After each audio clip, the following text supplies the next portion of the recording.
सासू मोर बोले निस दिन बोलिया ननद मारे मोर ताना ना। सासू बोले मोर निस दिन बोलिया ननद मारे मोर ताना ना। राम कवने करमवा से हम चुक गए, नहीं पाए गोदी में ललनवाना।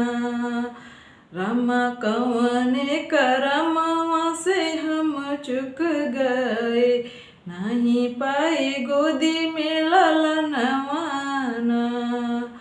पीड़ावा से बोले लाओ सुगनवा, मीठी मीठी मधुर बोलियाना।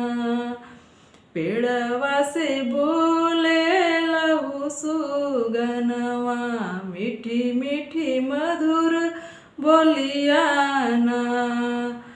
रानी माता पिता के गरियाहू, यही रे करमवा से चूके ना। रानी माता पिता के गरियाहू, यही रे करमवा से चूकयू ना।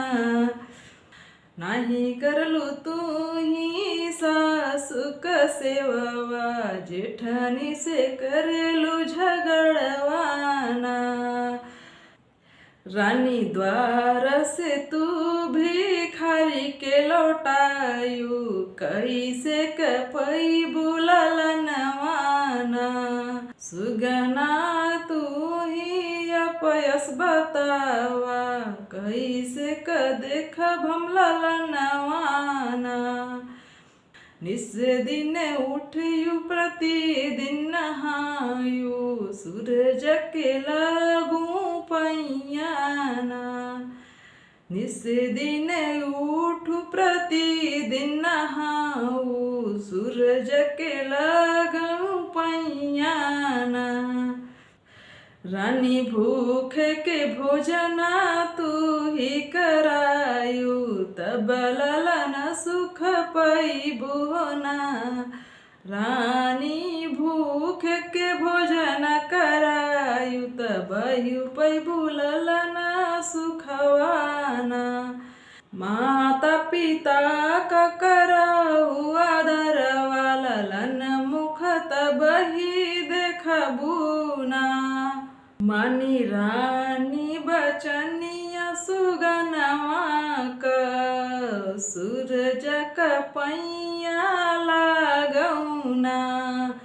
मानी रानी बचनिया सुगनवा क, सूरज क पैया लागौना। राम रही के व्रत रविवार का, ललन का मुख तब देखबैना।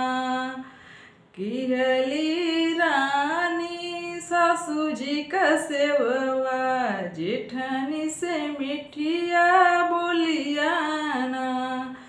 किहली रानी सासू जी का सेववा, जेठानी से बोले मीठी बोलियाना। नवमे महीनावा में बाजे बधैया, बजनी के घरवा सोहरवाना। हट गए बजनी का नाम, बजनी के घरवा सोहरेना।